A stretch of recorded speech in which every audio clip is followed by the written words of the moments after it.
There once was a bride who cried at her own wedding. The mother paused for a moment, her eyes fixed on her daughter. Not out of joy, she continued, but because she knew what was waiting for her once the celebration was over. Her daughter, sitting cross-legged on the floor, raised her eyebrows.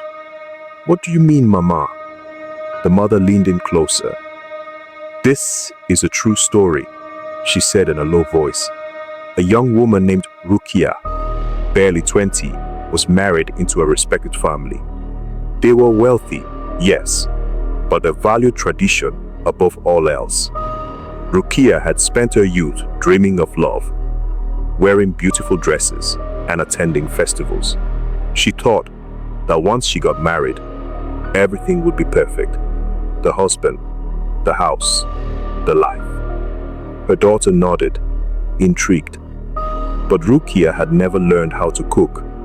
She didn't know how to clean a house properly or manage money. Her mother had always said, "You'll learn once you're married." As if a magic wand would suddenly gift her all the skills she needed. But on her very first morning in her new home, her husband's family asked her to prepare breakfast for everyone.